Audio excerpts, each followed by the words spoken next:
Hello दोस्तों, 8 और 7 फरवरी को आप लोगों का सीटेट एग्ज़ाम है। उसी की तैयारी में हम लोग लगे हैं। तो चलिए क्वेश्चन स्टार्ट करते हैं एक जोश के साथ। और इस बार आप लोग जो जो सीट भरा है इस बार ज़रूर पास होंगे, ये मेरा आप लोग से वादा है। तो चलिए आप लोग केवल पढ़ाई करते रहें, क्वेश्चन लगाते रहें, आप लोग ज़रूर पास होंगे। चलिए हम लोग सीडी पे क्वेश्चन देखते हैं। वेरी इंपॉर्टेंट क्वेश्चन जो यहाँ से इस क्लास से कम 10 क्वेश्चन छपेंगे दोस्तों, डायरेक्ट 10 क्वेश्चन, ये आप लिख कर रख लीजिए। तो चलिए स्टार्ट करते हैं। क्वेश्चन टॉपिक है बालकों के अधिगम की वैकल्पिक संकल्पना।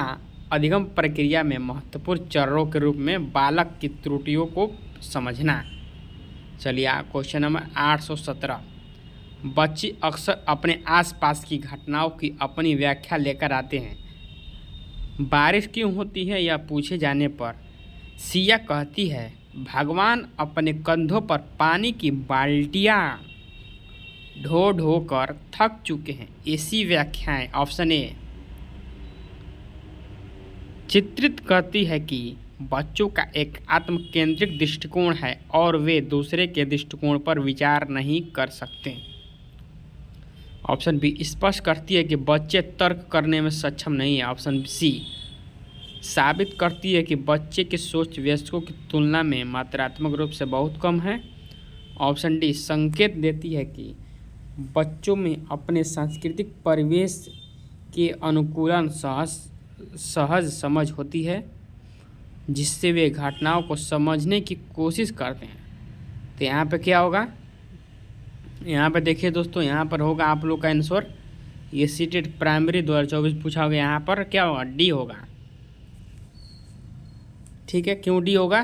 क्योंकि जब संकेत देती है कि बच्चों अपने सांस्कृतिक परिवेश के अनुकूल सहज करते हैं, यानी जो उनका परिवेश है वो अपने आप को बिल्कुल अनुकूल पाते हैं, वो अपने सहज एकदम आसान पाते हैं, जिससे वे घटनाओं को समझने का और जो घटना होती है उनको समझने की कोशिश करते हैं। चलिए दोस्तों व्याख्या देख लीजिए, व्याख्या जरूर पढ़िए। Question number 818। निम्नलिखित में से कौन सी सार्थक सीखने के लिए एक प्रभावी स्मृति तकनीक नहीं है? ए विस्तृत दोहराव, बी रटने व दोहराव, सी स्मृति सहायक, डी संकल्पना चित्र। जो दोस्तों इसका आंसर आप लोग कमेंट बॉक्स में बताएं। ये जुलाई 2024 में पूछा गया क्वेश्चन है। तो कौन प्रभावी स्मृति तकनीक नहीं है? तो कौन सा स्मृति तकनीक नहीं है? तो यहाँ पे क्या होगा, डी होगा। क्यों डी होगा?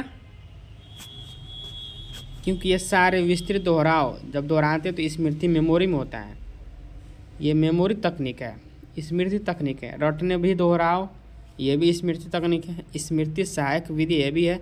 जबकि संकल्पना चित्र, जब आप संकल्पना सोचते हैं तो पूरा आपके दिमाग में एक होलिस्टिक माइंडसेट चलने लगता है, जिससे आप अपने दिमाग अपने तर्क का प्रयोग करते हैं।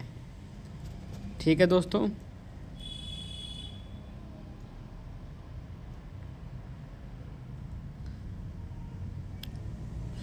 यहाँ पर हमने ध्यान नहीं दिया, यहाँ पर दिया कौन सा तकनीक नहीं है दोस्तों, सॉरी यहाँ पर तकनीक नहीं है, तो इसीलिए आंसर क्या होगा, बी होगा, रटने और दोहराव।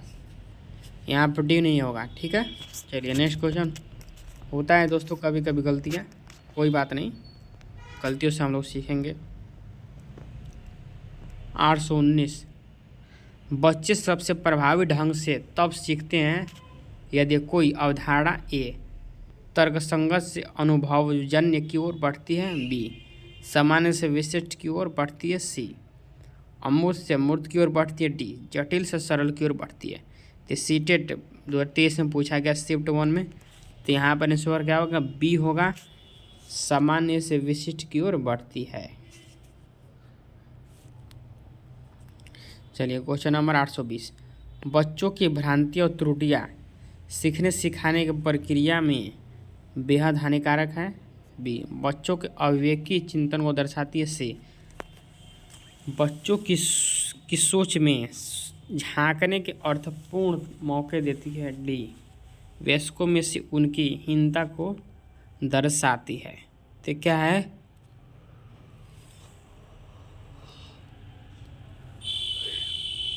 तो भ्रांति त्रुटियाँ क्या है, सीटेट 1 to 5 2023 में शिफ्ट 1 में पूछा गया है, तो सी होगा।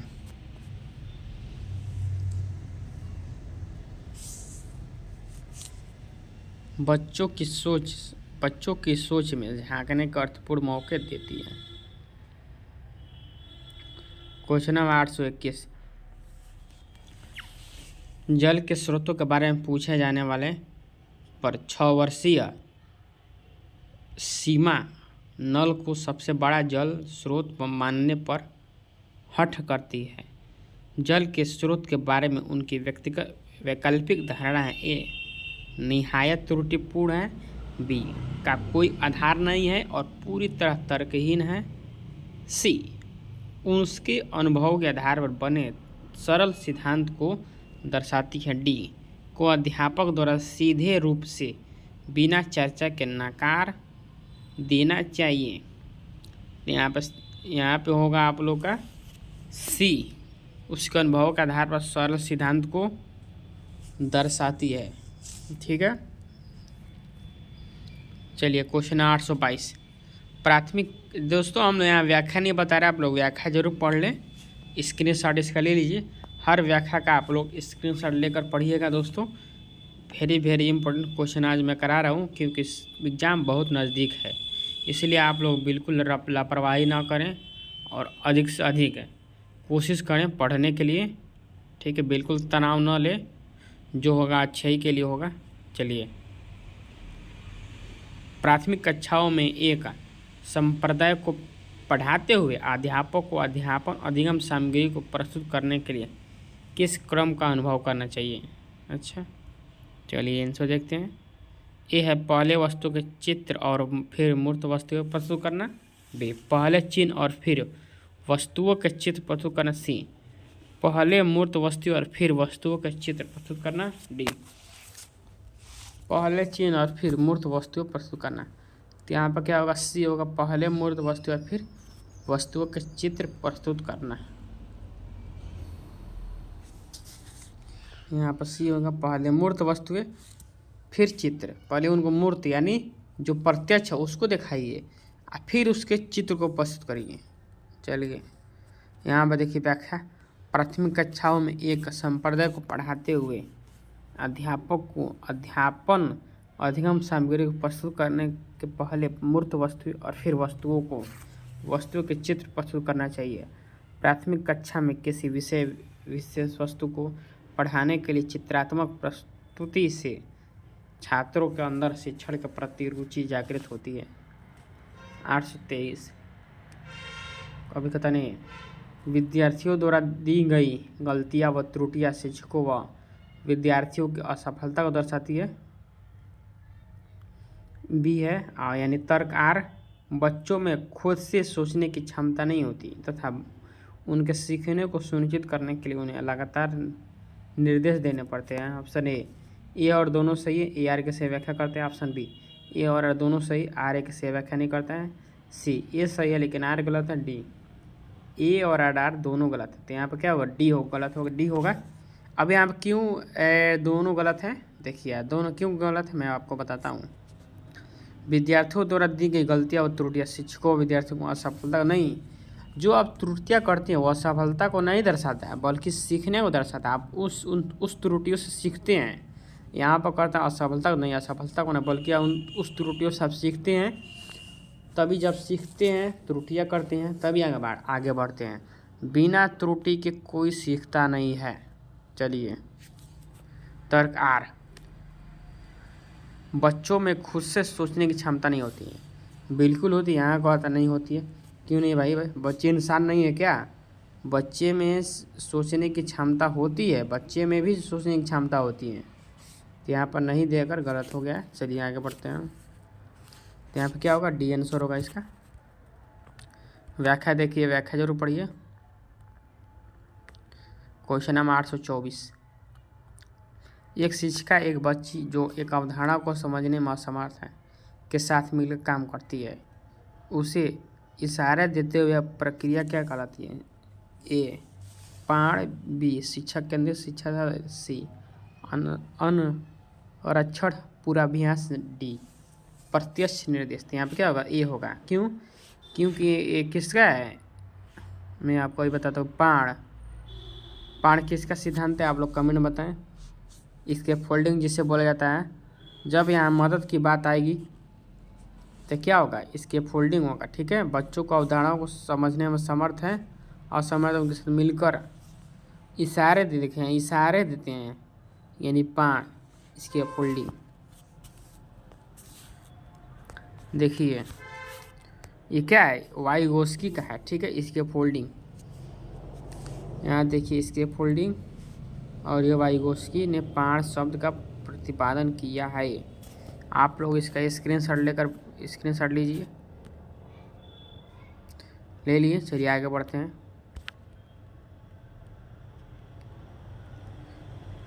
Question number 825। अवधारणाओं को इस तरह से प्रस्तुत करना चाहिए जो ए, विद्यार्थियों में सफलता के प्रति चिंता पैदा करे, बी, उनके पूर्व ज्ञान और स्कीमा को क्रियाशील करे, सी, उन्हें अप्रासंगिक सूचनाओं के माध्यम से विकसित करे, सी, डी, केवल उच्च स्तर अधिगम योग्यता वाले विद्यार्थियों की मदद करें। ठीक है, अवधारणाओं को इस तरह से प्रस्तुत करना चाहिए। तो यहाँ पर आंसर क्या होगा, बी होगा दोस्तों, बी होगा, क्योंकि उसके पूर्व ज्ञान और स्कीमा को क्रियाशील करते हैं, बी होगा। यहाँ पर नेगेटिव है, चिंता पैदा करते हैं, ये भी नेगेटिव है। अप्रासंगिक, ये भी नेगेटिव है। केवल ये भी नेगेटिव है, तो पॉजिटिव ही आंसर है दोस्तों। अब नेगेटिव सीटेट में नेगेटिव पॉजिटिव का खेल है। अगर आप इस सूत्र को समझ गए तो क्वेश्चन बिल्कुल हलवा है दोस्तों, आप आसानी से कर ले जाएंगे। चलिए यहाँ स्क्रीनशॉट ले लीजिए।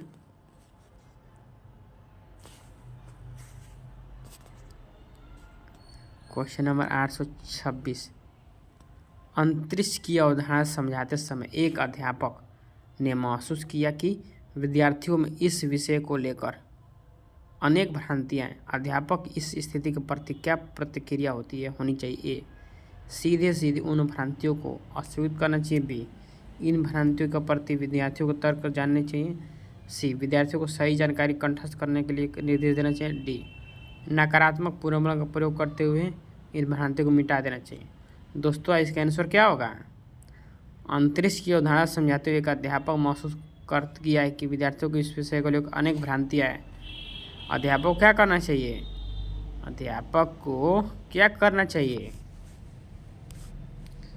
अध्यापक को ये करना चाहिए, इन बी होगा आंसर, इन भ्रांतियों के प्रति विद्यार्थियों के तर्क जानना चाहिए। भाई जब बच्चा कह रहा है तो उसके पीछे तर्क क्या है, लॉजिक क्या है, तो आंसर बी होगा। यहाँ ये सब निगेटिव, क्यों निगेटिव, क्योंकि सीधे भ्रांति अस्वीकृत नहीं, अस्वीकृत मत करिए, यानी माना मत करिए। ये भी कंठस्थ है, ये भी निगेटिव है। पुनर्बनल है, ये भी निगेटिव है। चलिए आंसर देख लीजिए, समझ गया गया। आगे बढ़ते हैं बच्चों। Question number 827। विद्यार्थियों को किसी भी अवधारणा के बारे में समझाते हुए निम्न में से किस बात का ध्यान रखना चाहिए, ए, विद्यार्थियों में सीखने के लिए तत्परता, बी, विद्यार्थियों के सामाजिक सांस्कृतिक संदर्भ, से, विद्यार्थियों द्वारा चयनित अधिगम चुनौती है। तो यहाँ पे आंसर देख लीजिए, आंसर क्या होगा, समझाते हुए किस बात पर ध्यान देना चाहिए, तो तीनों पर। भाई अब ध्यान तीनों पर दीजिए ना, क्या ज़रूरत है 2 पर 1 पर देने की, ध्यान आप तीनों पर दीजिए।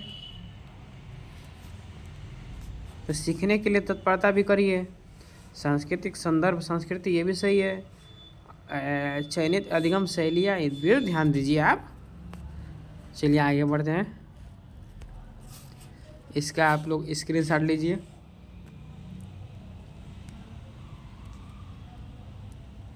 चलिए क्वेश्चन नंबर 828। अभिकथन ए, अध्यापक को चाहिए कि वे विद्यार्थियों की भ्रांतियों की पहचान कर उनको अनदेखी करने के लिए बजाय उन पर चर्चा करें। तर्क आ, ये भ्रांतियाँ वैकल्पिक अवधारणाओं के रूप में हैं जो अक्सर विद्यार्थी अपने परिवेश के साथ अंतःक्रिया करके आधार बना लेते हैं और ये अधिगम की प्रक्रिया में अर्थपूर्ण है। ए और आर दोनों सही, आर ए की सही व्याख्या करता है। बी, ए और आर दोनों सही है लेकिन आर ए की सही व्याख्या नहीं करता है। सी, ए सही है लेकिन आर गलत है। डी, ए और आर दोनों गलत हैं। तो यहाँ पर आंसर क्या होगा? ए और आर दोनों सही है, आर ए की सही व्याख्या करता है।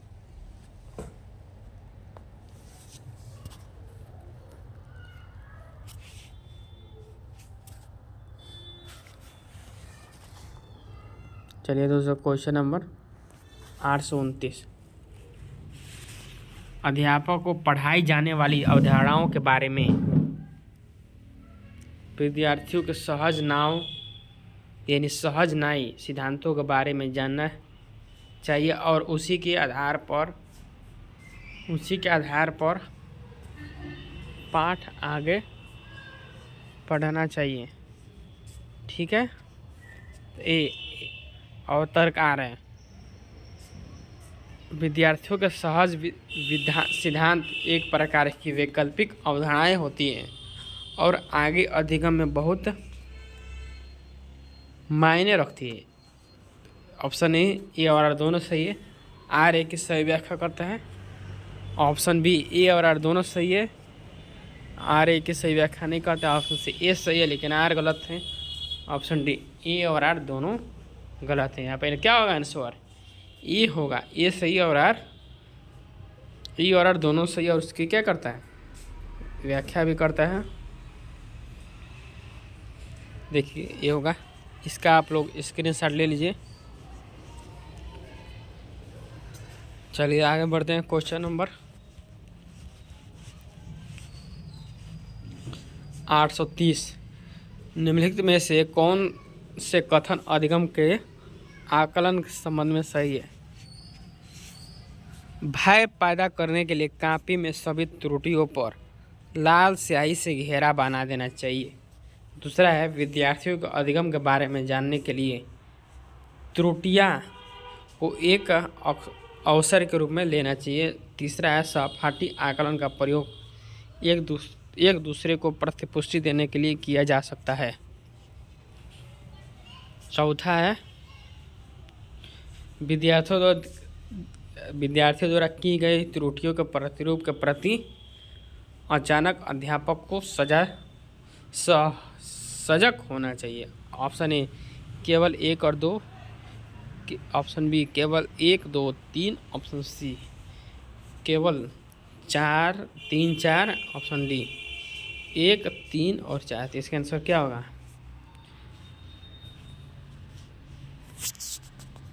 तो डी होगा आंसर।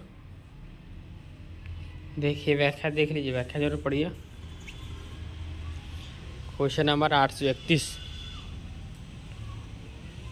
अभिकथन ए, एक अध्यापक द्वारा विद्यार्थियों को संप्रदाय की समझ पाने के लिए अधिगम करने हेतु अभिप्रेरित करना चाहिए। तर्क आर, अधिगम अधिक प्रभावी और अर्थपूर्ण होता है अगर वो महारत उन्मुखी हो। ठीक है। ऑप्शन ए और आर दोनों सही, आर ए की सही व्याख्या करते हैं। ऑप्शन बी, ए और आर दोनों सही लेकिन आर ए की सही व्याख्या नहीं करते हैं। ऑप्शन बी, सी, ए सही है लेकिन आर गलत है। ऑप्शन डी, ए और आर दोनों गलत है। तो यहाँ पर आंसर क्या होगा? ए सही है, क्योंकि अध्यापक संप्रदाय को समझने के लिए अधिगम करनी है तो अभेद करना चाहिए। इसके बाद लगाइए क्योंकि या इसलिए अधिगम अधिक प्रभावी और अर्थपूर्ण होता है अगर वो महारत उन्मुखी हो। ठीक है। तो यहाँ पर क्या होगा आंसर? ये होगा। चलिए क्वेश्चन आगे बढ़ते हैं।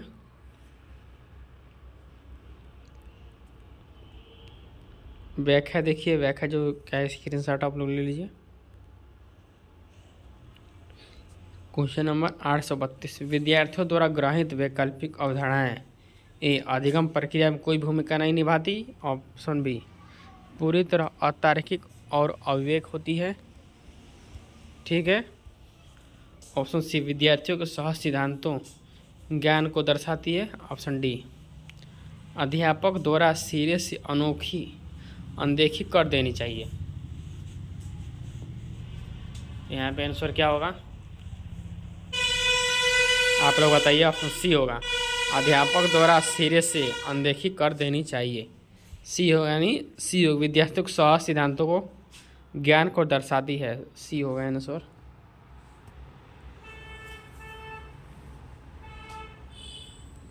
अभिकथन है, किसी संप्रदाय के बारे में विद्यार्थियों द्वारा ग्रहित भ्रांतियों को अध्यापिका द्वारा परोक्ष रूप से नकारने के बजाय सही तरीके से ध्यान देने चाहिए। तर्क आर, भ्रांतियाँ हमेशा तर्कहीन नहीं होती है, बल्कि वे विद्यार्थियों द्वारा उनके वातावरण से संपर्क करके बनाए गए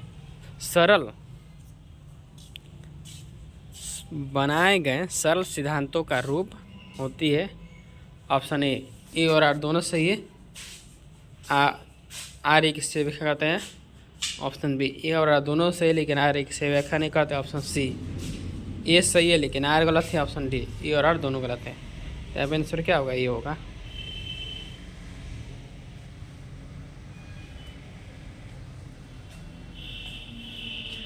चलिए आप लोग इसका आंसर कमेंट बॉक्स में बताएं क्या होगा answer. Do fast. A option मतलब 834 नंबर क्वेश्चन, अधिक प्रभावशाली होगा यदि पढ़ाई जाने वाली विषय वस्तु ए विद्यार्थियों के सामाजिक सांस्कृतिक संदर्भों से संबंधित नहीं है। ऑप्शन बी, बहुत ही अमूर्त जटिल है। ऑप्शन सी, संबंधित पृथक खंडों में प्रस्तुत की जाती हो। ऑप्शन डी, बहुविध विधियों के माध्यम से प्रस्तुत की जाती हो। यहाँ पर आंसर क्या होगा, डी होगा।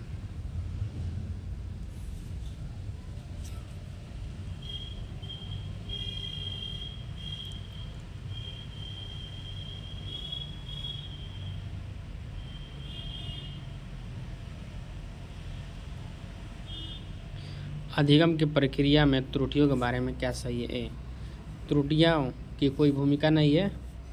ऑप्शन बी, त्रुटियां अर्थपूर्ण है और उन पर चर्चा होनी चाहिए। ऑप्शन सी, अध्यापक द्वारा त्रुटियों पर ध्यान नहीं दिया जाना चाहिए। ऑप्शन डी, त्रुटियों को नकारात्मक पुनर्बलन द्वारा संबोधित किया जाना चाहिए।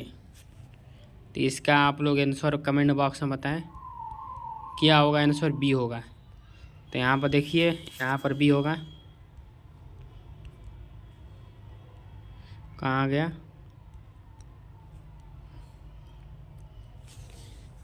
त्रुटियां अर्थपूर्ण है और उन पर चर्चा होनी चाहिए। बिल्कुल होनी चाहिए, क्या गलती हुई क्या गलती नहीं हुई उन पर विशेष चर्चा होनी चाहिए।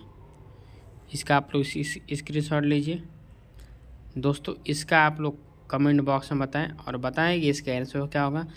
दोस्तों अगर आपको तैयारी अच्छी करनी है तो हमारे चैनल द एग्ज़ाम कमेटी को आप लोग सब्सक्राइब करें, जिसमें पढ़ाई के साथ साथ प्रत्येक प्रकार का news, CTET, LT grade, mains, UPSC, BPSC, SSC, railway, group D इत्यादि की तैयारी कराई जाती है। तो हमारे चैनल द एग्ज़ाम कमेटी को आप सब्सक्राइब कर उसको देखें और साथ ही न्यूज भी आप लोग प्राप्त करते रहें। और बताएं कमेंट में वीडियो कैसा लगा दोस्तों। जय हिंद।